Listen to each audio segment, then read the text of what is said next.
Let me tell you about the day humanity earned its place in the galaxy. And it wasn't through some grand technological breakthrough or inspiring speech about unity. No, it was because Commander Maya Torres tied her hair back and asked a very simple question. Maya had been standing in the back of Conference Room 7 aboard Harmony VE, the most luxurious diplomatic station this side of the Andromeda Gateway, watching Ambassador Krellix of the Zephyrian Empire tear apart humanity's trade application like it was written in crayon. Which, to be fair, might have gotten a better reception. These humans. Krellix hissed, his forked tongue flicking dismissively at the holographic documents, barely crawled out of their gravity well 50 years ago. And now they want equal trading status? Look at their military record. They fight amongst themselves constantly. Their diplomacy consists of threats and ultimatums. They have no concept of civilized discourse. The other delegates nodded politely. The Altarians, with their crystalline features, remained perfectly still. The gaseous nebulans shifted colors to indicate mild agreement. Even the usually neutral Grex delegates clicked their mandibles in what passed for diplomatic chuckling. Maya felt Admiral Brooks' hand land firmly on her shoulder. He leaned in close enough that she could smell his regulation-issue coffee breath. Play nice, Torres. These people hold our economic future in their tentacles, claws, and various appendages. Of course, sir, Maya replied, her voice carrying that special tone that every military officer recognizes as the sound of someone about to do exactly the opposite of what they've been told. Brooks squeezed harder. I mean it, Maya. Diplomatic immunity only protects you so much. Remember what happened on Kepler 442. That was different, Maya muttered. That was a misunderstanding about cultural dining practices. You started a revolution. The soup was terrible. Krellix was still talking, his scaled hands gesturing dramatically. Perhaps in another century, when they have learned proper etiquette and developed actual civilization, we might consider their application. Until then, I suggest they focus on not destroying their own planet. The room fell silent. Maya could practically hear the other human delegates trying to telepathically tell her to sit down and shut up. She stood up instead. Ambassador Krellix, she said, her voice carrying across the chamber with military precision. I appreciate your feedback on our application. I really do. It's always enlightening to hear from someone whose species achieved spaceflight by accidentally launching themselves off their home world during a particularly aggressive mating ritual. The silence got deeper. Krellix's yellow eyes narrowed to slits. However, Maya continued, walking toward the center of the room, I think there might be a fundamental misunderstanding about human diplomatic methods. See, you assume we're asking for permission. We're not. We're informing you that we're joining. And we're being polite about it because we learned that starting with please and thank you makes the paperwork go faster. Krellix rose to his full 8-foot height, his crest flaring in what Maya assumed was either anger or arousal. With reptilian aliens, it was always hard to tell. Your arrogance is exactly what I would expect from a species that still uses projectile weapons, he sneered. Perhaps someone should teach you humans proper respect. Maya looked around the room, taking in the assembled delegates, the ornate furnishings, the massive viewports showing the starfield beyond. Then she looked back at Krellix, and for the first time since entering the room, she smiled. You volunteering? Now, here's where things get interesting. Because what happened next is the reason why half the galaxy now uses she tied her hair back as slang for things are about to get serious. Maya reached up with both hands, gathered her shoulder-length brown hair, and pulled it back into a practical ponytail with the elastic band she kept around her wrist. The motion was smooth, practiced, unconscious. The kind of thing human women have been doing for thousands of years when they need to get down to business. The alien delegates had no idea what they were witnessing. To the Altarians, it looked like some sort of pre-combat ritual. The nebulans shifted nervously to a pale green, which in their culture meant confused but intrigued. The Grex started clicking faster, their version of excited chattering. Krellix just stared, his reptilian brain trying to process why this small human female had suddenly become infinitely more threatening. So Maya said, testing the tightness of her ponytail with a quick shake of her head, quick and quiet or loud and bloody. The question hung in the air like a challenge wrapped in silk and delivered with a smile that never quite reached her eyes. Maya had learned that particular expression during her Marine days, usually right before someone made a very poor life choice. Krellix's crest flared higher. "I beg your pardon?" "It's a simple question, Ambassador. We can settle this quick and quiet, which means you acknowledge that your little speech was inappropriate, and we move on to approving our trade application. Or we can go loud and bloody, which means I demonstrate exactly why human diplomatic methods have been so effective throughout our brief but entertaining history." Maya was thinking about the 3 ways she could incapacitate Krellix without causing permanent damage, the 2 ways she could do it with permanent damage if necessary, and the 1 way she could do it that would be so embarrassing he'd probably never live it down among his own species. Humans, she reflected, had gotten very good at violence over the years. It was practically their specialty. The other delegates were starting to understand that something significant was happening, even if they weren't sure what. The Altarian delegate leaned toward his neighbor and whispered something that the universal translator rendered as, "Is this normal human behavior?" For Maya Torres came the reply from the Nebulan representative, who had apparently done his homework. "This is her being diplomatic." Chief Engineer Rodrigo Santos chose that moment to materialize at Maya's elbow, having somehow slipped into the conference room without anyone noticing. It was a neat trick for a man who stood 6'4" and had hands the size of dinner plates. "Maya," he said quietly, "maybe we should think about this." "I am thinking about it," Maya replied without taking her eyes off Krellix.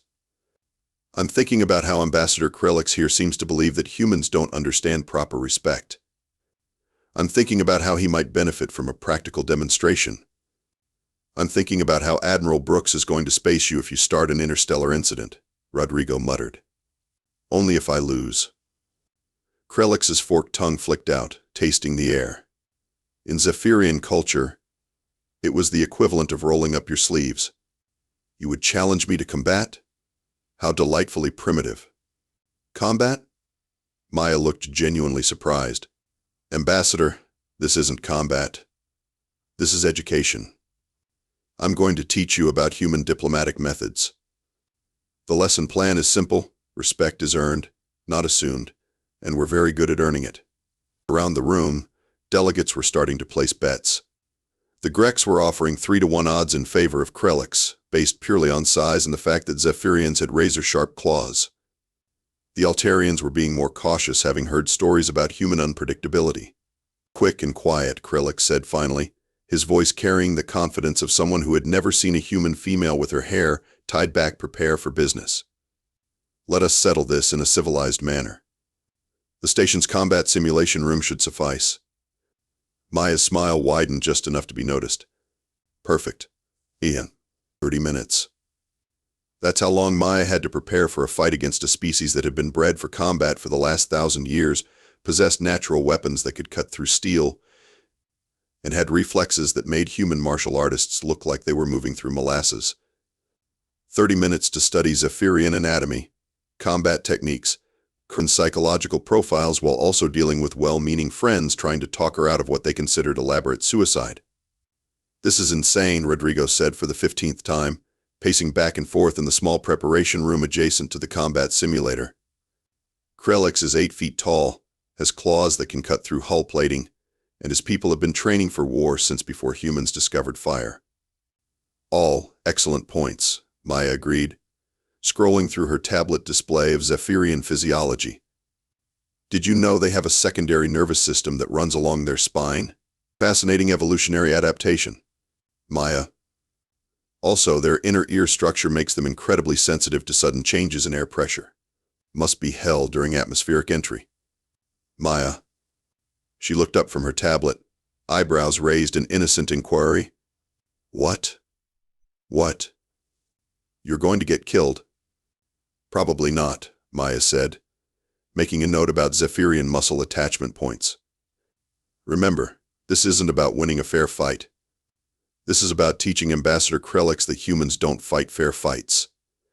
Dr. Evelyn Cross chose that moment to enter, carrying a medical scanner and wearing the expression of someone who had seen too many Maya Torres incidents over the years.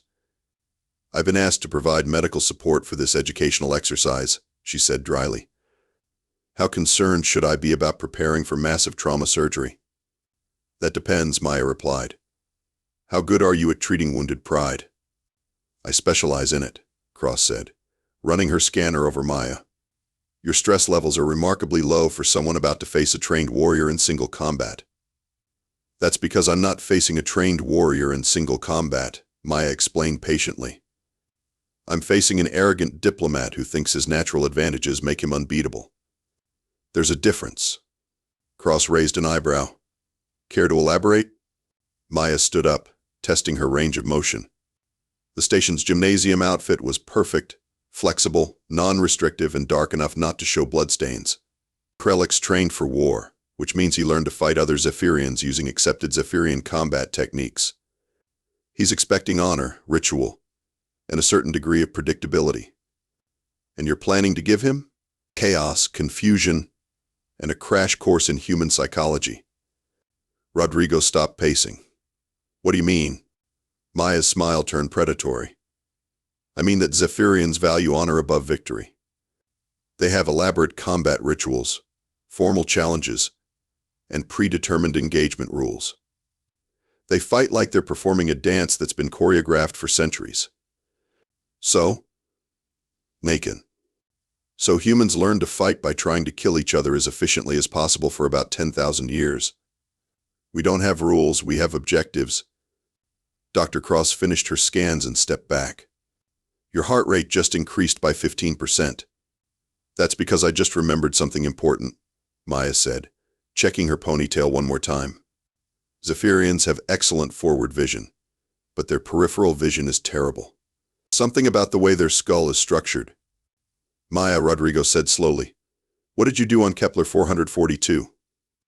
Maya was quiet for a moment, her expression distant. The Kepler colony was having trouble with raiders, local pirates who thought humans were easy targets because we were new to the sector. The colonial governor asked for military assistance, but Fleet Command said it would take 6 months to get a ship there. And I was the diplomatic attaché assigned to the colony. My job was to negotiate a peaceful solution. Did you? Nay. Oh yes, Maya said, her voice carrying a note of satisfaction. I negotiated very peacefully. I invited the pirate leaders to a dinner meeting to discuss terms. They came expecting to dictate surrender conditions. Dr. Cross was looking at her with professional interest. What happened? Well, the soup really was terrible. But that wasn't why I started the revolution. I started the revolution because the pirate captain made the mistake of assuming that a human diplomat would be helpless without her military escort. Was he right? Maya checked the chrono on the wall. 5 minutes until the demonstration began. Around the station, she knew that aliens from dozens of species were gathering to watch the entertainment. Bets were being placed, odds calculated, and medical teams were standing by. Rodrigo, she said, how many humans are currently aboard this station? Counting the 3 of us? Maybe 47 total. Why? Because in about 10 minutes, 47 humans are going to become the most popular people at this diplomatic summit. She headed for the door, then paused. Oh, and Doc, you might want to brush up on Zephyrian psychology. Something tells me Ambassador Krellix is going to need some counseling after this. The combat simulation room was packed tighter than a transport shuttle during shore leave. Maya had never seen so many different species in one place. All of them apparently convinced they were about to witness either a spectacular upset or a very short educational film about why humans shouldn't challenge their betters. The betting had shifted dramatically in the last few minutes. Word had gotten out about Maya's background, and suddenly the odds were much more interesting. The Grecs were still favoring Krellix, but the margin had narrowed considerably. The Altarians, being naturally cautious, had hedged their bets. The Nebulans had apparently decided to bet on entertainment value rather than outcome. Admiral Brooks stood in the observation area, looking like a man watching his favorite ship sail directly into a black hole. Next to him, the other human delegates were trying to look confident while obviously calculating the political fallout from their diplomat either winning or losing spectacularly. Krellix entered the simulation room like he was walking onto a parade ground. His scales gleamed under the overhead lighting, his crest was fully extended, and his claws flexed with obvious anticipation. He moved with the fluid grace of a predator, each step calculated and controlled. Maya entered the room like she was heading to a staff meeting that was running 5 minutes late. The simulation chamber itself was a standard combat arena, 30 meters square, variable terrain that could be adjusted for different combat scenarios, and safety protocols that would prevent actual death while still allowing for a meaningful level of violence. The current setting was neutral ground, which meant a flat surface with minimal obstacles. Maya looked around the space and immediately started cataloging everything that could be used as a weapon, a distraction, or a tactical advantage. Humans, she reflected, had gotten very good at turning any environment into a potential combat zone. "The rules are simple," announced the station's AI referee. "Combat continues until one participant yields, is rendered unconscious, or is declared medically unable to continue. Lethal force is prohibited.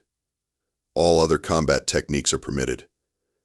Krellix bowed formally, a gesture that involved a complex display of crest positioning and tail movements.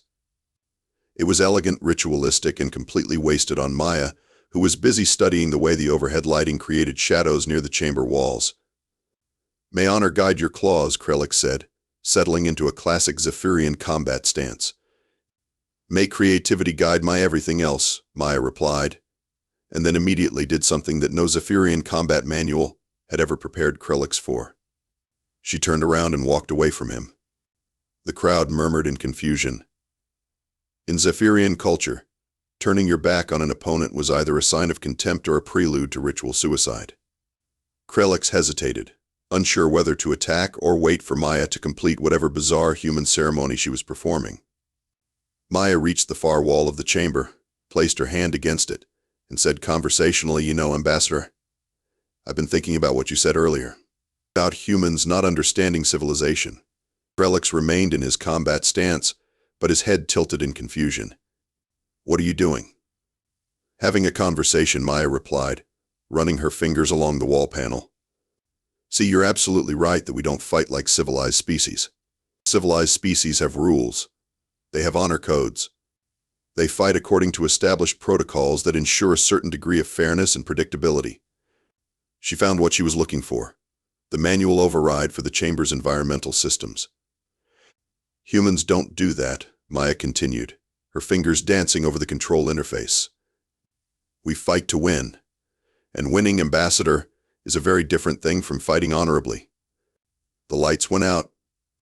Emergency lighting kicked in 3 seconds later, bathing the chamber in a dim red glow that was perfect for human vision, but played hell with Zephyrian depth perception. In those 3 seconds of complete darkness, Maya had moved from the wall to a position directly behind Krellix, using a route that took advantage of every shadow and blind spot in the chamber. Krellix spun around, claws extended, looking for his opponent. He found empty air. "The thing about honor," Maya's voice came from somewhere to his left, "is that it's a luxury you can only afford when you're winning." Krellix lunged toward the sound, his claws slicing through the space where Maya's voice had been. He encountered nothing but air, and the growing realization that he was no longer fighting according to any rules he understood. Maya had spent her 30 minutes of preparation time doing more than just studying Zephyrian anatomy. She had also hacked the chamber's environmental controls, mapped every possible movement route, and calculated exactly how the emergency lighting would affect different species' vision. Humans, it turned out, were exceptionally good at fighting in low-light conditions. "You see, Ambassador," Maya continued, her voice now coming from a completely different direction, "humans learned to fight in environments where honor got you killed and creativity kept you alive. We fight dirty because clean fighting is for people who can afford to lose." Krellix was beginning to understand that he was in serious trouble. His superior strength and natural weapons meant nothing if he couldn't find his opponent, and his excellent forward vision was useless in lighting conditions that favored human peripheral vision. Maya appeared directly in front of him, close enough to touch, and Krellix instinctively slashed downward with both claws. Maya wasn't there anymore. She was behind him, and something struck the base of his skull with precisely calculated force. Not enough to cause permanent damage, but more than enough to scramble his inner ear and send him staggering forward into the chamber wall. "That was your secondary nervous system," Maya explained helpfully. "Fascinating evolutionary adaptation, but it makes you vulnerable to targeted strikes. I learned that about 28 minutes ago." Krellix tried to turn around, but his balance was shot and his vision was swimming. He felt something wrap around his ankles, and suddenly he was falling backward. Maya had used her own belt to create a tripwire, positioned exactly where Krellix would step when he tried to recover his balance. As he fell, she was already moving, staying in his blind spots, using every advantage that millions of years of human evolution had given her. The fight ended 30 seconds later, with Krellix flat on his back, Maya's knee on his chest, and an improvised garrote made from the arena's safety equipment positioned very precisely against his throat. "Yield," Maya suggested politely. Krellix yielded. The silence in the observation area lasted exactly 4 seconds, which was apparently how long it took for the various alien species to process what they had just witnessed. Then all hell broke loose. The Grex started clicking so rapidly it sounded like applause. The nebulans shifted through every color in their emotional spectrum, settling on a brilliant orange that their translator helpfully identified as impressed and slightly aroused. The Altarians remained perfectly still, but their crystalline features were practically glowing with reflected light, which Maya had learned was their equivalent of jumping up and down and cheering. Admiral Brooks looked like a man who had just watched his biggest headache turn into his greatest asset. Down in the combat chamber, Maya was helping Krellix to his feet with the kind of professional courtesy that medics show to patients who have just learned important lessons about physics. Krellix accepted her assistance with the dazed expression of someone whose entire worldview had just been turned upside down and shaken vigorously. "That was," he said slowly, his forked tongue flicking out to taste the air, "not what I expected." "No," Maya agreed, checking his pupils for signs of concussion. "It wasn't. That was human diplomacy, Ambassador. We prefer to reach agreements through mutual understanding rather than mutual destruction, but we're prepared for either outcome." Dr. Cross materialized beside them with her medical scanner, professional concern mixed with obvious amusement. "Any serious injuries?" "Just to his assumptions about human combat capabilities," Maya replied. "Though you might want to check his inner ear. I may have been a bit enthusiastic with that nerve strike." As Cross ran her scanner over Krellix, the ambassador stared at Maya with something that might have been respect or might have been fear. With reptilian species, it was always hard to tell. "I demand a rematch," he said suddenly. Maya raised an eyebrow. "Really?" "Yes, this time I choose loud and bloody." The expression that crossed Maya's face was the sort of smile that had historically caused enemy generals to reconsider their life choices. "Ambassador, I don't think you understand what loud and bloody means in human terms. Explain it to me." Maya looked around the chamber, then up at the observation area where dozens of alien species were still processing what they had witnessed. When she spoke, her voice carried clearly to every corner of the room. "Be quick and quiet means I incapacitate you efficiently, while teaching you about respect. Loud and bloody means I turn this chamber into a practical demonstration of why humans have never lost a war against a technologically superior opponent." She paused, letting that sink in. "Loud and bloody means I stop holding back, Ambassador. It means I stop treating this like an educational exercise and start treating it like the kind of problem that gets solved with maximum efficiency and minimum survivors." "Are you absolutely certain that's what you want?" Krellix looked into Maya's eyes and saw something that made his primitive reptilian brain send urgent messages about finding the nearest exit. Whatever he saw there, it convinced him that challenging Maya Torres again would be the kind of mistake that species remembered in their mythology. "Perhaps," he said carefully, "we could discuss humanity's trade application over dinner instead." "Excellent choice," Maya replied, her smile returning to merely dangerous rather than apocalyptic. "I'll try not to start any revolutions this time." Up in the observation area, Rodrigo was fielding congratulations from engineering crews across 3 star systems who had apparently been live streaming the entire fight. "Maya. Naya." He called down, "You've got about 200 messages from Earth, Mars, and the outer colonies. Something about becoming the most popular human in known space." "That's nice," Maya said, retying her ponytail. "Did anyone remember to record this for the diplomatic archives?" "Multiple angles," Admiral Brooks called down, his voice carrying the tone of an officer who had just realized his problem child had become his secret weapon. "I suspect this footage is going to be required viewing at the Academy for the next century." Dr. Cross finished her scans and stepped back. "Ambassador Krellix is physically fine, though his ego may require extensive therapy." Maya's vital signs indicate she was never in any actual danger, which suggests this entire demonstration was calculated from the beginning. Maya looked shocked. "Doctor, are you suggesting I manipulated this situation to achieve a specific diplomatic outcome?" "I'm suggesting you're the most dangerous diplomat in known space, and everyone in this room just figured that out." Maya considered this, then nodded approvingly. "Good. That should make the next negotiation much more efficient." 1 week later, Maya stood in the same conference room where this whole adventure had started, watching the Galactic Trade Consortium vote unanimously to approve humanity's membership application. The vote wasn't even close. It was the kind of overwhelming approval usually reserved for species that had contributed fundamental breakthroughs in science, technology, or art. Humans had contributed something much more practical, a reminder that the galaxy was a dangerous place, and it was better to have humans on your side than wondering what they were planning. "The motion passes," announced the consortium chairman, a dignified Altarian whose crystalline features reflected the chamber lights in patterns that conveyed deep satisfaction. "Humanity is hereby granted full trading privileges throughout consortium space, with all associated rights and responsibilities." Maya accepted the ceremonial documentation with appropriate gravity, trying not to smile at the way several delegates flinched when she moved too quickly. News of her educational demonstration with Ambassador Krellix had spread throughout the diplomatic community with the speed of particularly juicy gossip. Admiral Brooks leaned over to whisper in her ear, "Congratulations, Ambassador Torres. You just became the youngest species representative in consortium history." "Ambassador?" Maya looked at him with raised eyebrows. "Your promotion came through this morning. Earth's first galactic trade representative, with full diplomatic authority and a mandate to expand human commercial interests throughout known space." Maya accepted this news with the same calm she had shown before dismantling Krellix's assumptions about human civilization. "Any special instructions?" "Try not to start any more revolutions." "I make no promises." The post-vote reception was being held in the station's main diplomatic lounge, a vast space with transparent aluminum walls that provided a spectacular view of the surrounding starfield. Maya found herself surrounded by delegates, who seemed equally fascinated and terrified by her presence.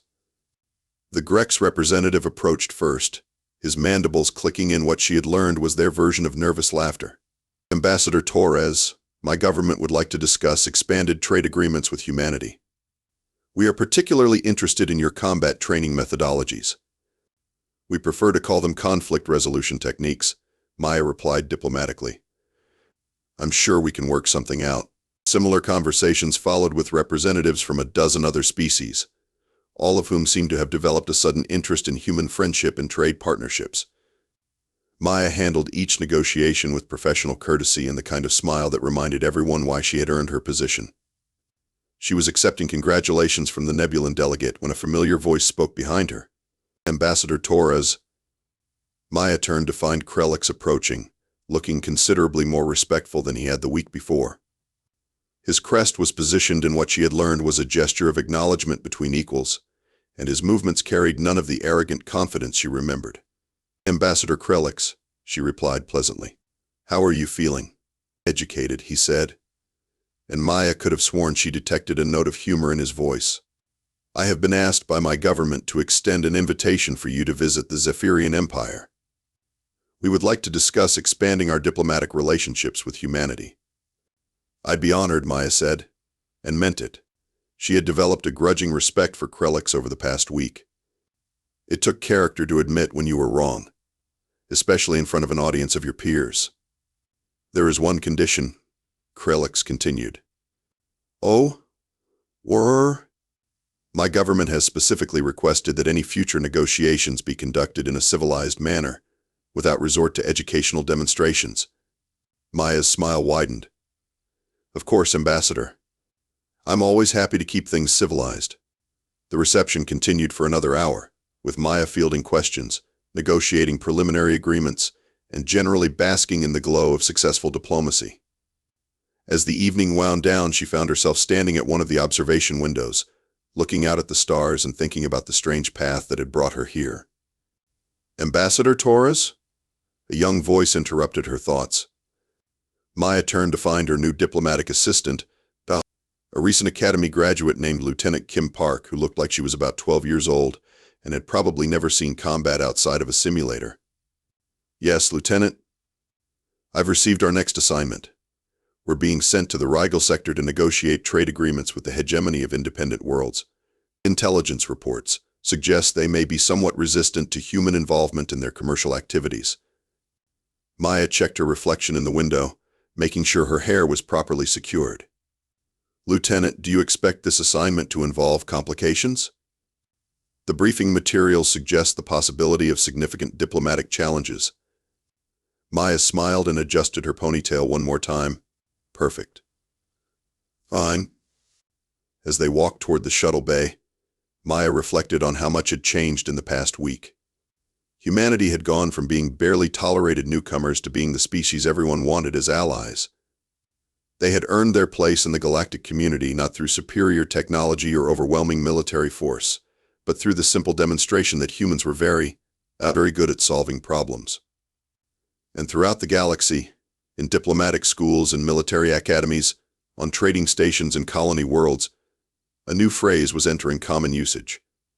When someone tied their hair back and asked if you wanted things quick and quiet or loud and bloody, the correct answer was always quick and quiet. Because nobody, absolutely nobody, wanted to find out what loud and bloody looked like when a human was in charge of the lesson plan. The phrase had become galactic slang for exactly what Maya had always intended it to mean. Things were about to get serious, problems were about to get solved, and it was much better to be on the side doing the solving than the side providing the education. Maya Torres, ambassador extraordinaire and educator of the willing and unwilling, smiled as their shuttle prepared for departure. The galaxy was a big place, full of opportunities for creative problem-solving and diplomatic innovation. She was looking forward to all of it.